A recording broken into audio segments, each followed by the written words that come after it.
आप सबको जय मसीह की। आज के दिन हम एक वचन अध्ययन करेंगे जो पहले कुरिन्थियों की पत्री 15वें अध्याय के 58वें वचन से है।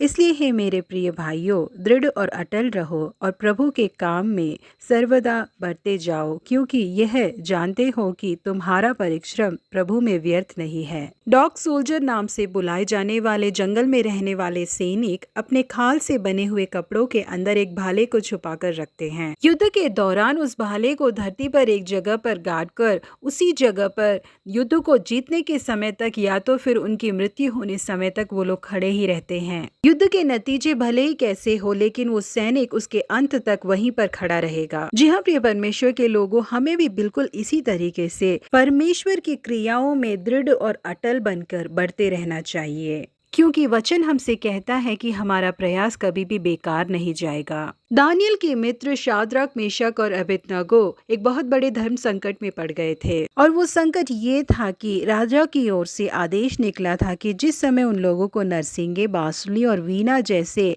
वाद्य यंत्र की बजने की आवाज सुनाई दे तो उन सबों को उसी समय गिरकर नेबुकदनेस्सर राजा की खड़ी कराई हुई सोने की मूरत को दंडवात करना होगा। यदि वो लोग ऐसा नहीं करते हैं तो उन लोगों को आग की भट्टी में डाल दिया जाएगा करके घोषणा भी की गई थी। दानियल के तीनों दोस्त दृढ़ विश्वास के साथ हम यहोवा परमेश्वर के अलावा किसी भी चीज या किसी भी व्यक्ति के सामने नहीं झुकेंगे करके खड़े थे। जैसे ही वाद्य यंत्रों को बचाया गया तो उस देश के सारे लोग झुककर उस मूरत को दंडवात करने लगे। क्योंकि ये तीनों उस सोने की मूरत के सामने नहीं झुके, इसीलिए इन लोगों से कहा गया कि इन्हें आग की भट्टी के अंदर डाला जाएगा, और भट्टी की आग को 7 गुना तेज किया गया। लेकिन उन तीनों ने मिलकर राजा से कहा, हे नेबुकदनेस्सर, इस विषय में तुझे उत्तर देने का हमें कुछ प्रयोजन नहीं जान पड़ता। हमारा परमेश्वर जिसकी हम उपासना करते हैं वह हमको उस धधकती हुई भट्टी की आग से बचाने की शक्ति रखता है। वरन हे राजा, वह हमें तेरे हाथों से भी छुड़ा सकता है,